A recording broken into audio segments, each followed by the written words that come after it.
Hello from Las Vegas, folks. Not a lot of South Africans are paying attention to the MTN situation, but you should.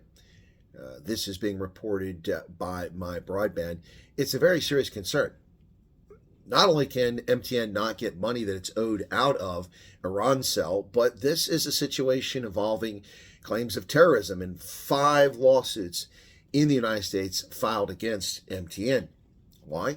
Because of their involvement. Their 49% stake in Arancel is nothing but trouble for them. And now with Iran embroiled in a conflict with Israel and the United States, that money may never find its way back to South Africa. And even if it does, the value of those assets is diminishing by the day.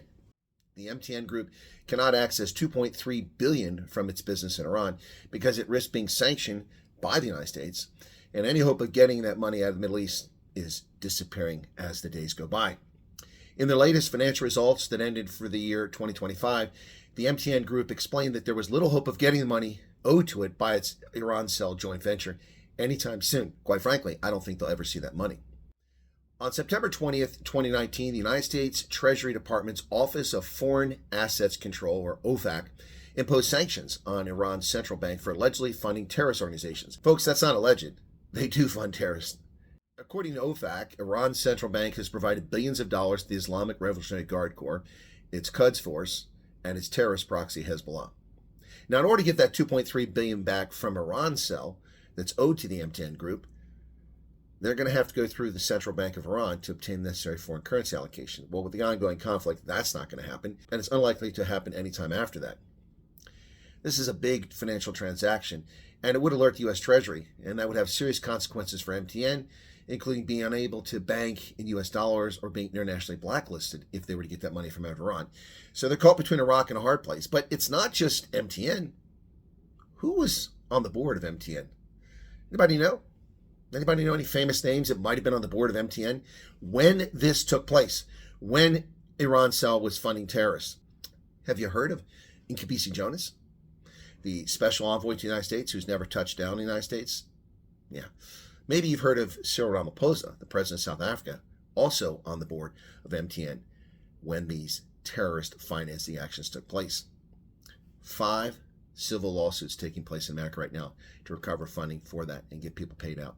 Now, OFAC has warned that any foreign financial institution that knowingly facilitates a significant financial transaction with Iran or entities connected to Iran could face payable through account sanctions, which means that MTN would be in bad shape if they try to get that money out of Iran. My broadband claims that MTN is stuck in the middle of America's war on Iran. Well, that's just nonsense.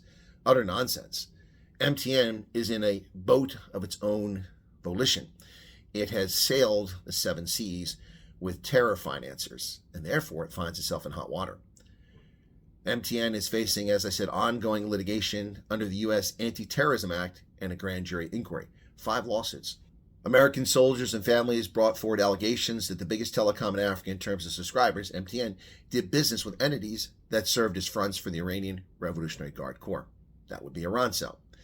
They claim that these business dealings funded groups responsible for attacks on U.S. forces in Iraq and Afghanistan, and in fact, they have done that. MTN, of course, denies all these allegations and said the case would proceed through discovery, summary judgment motions, and, if necessary, trial. Well, they sought to have all the cases dismissed last year in 2025, and they failed. They absolutely failed.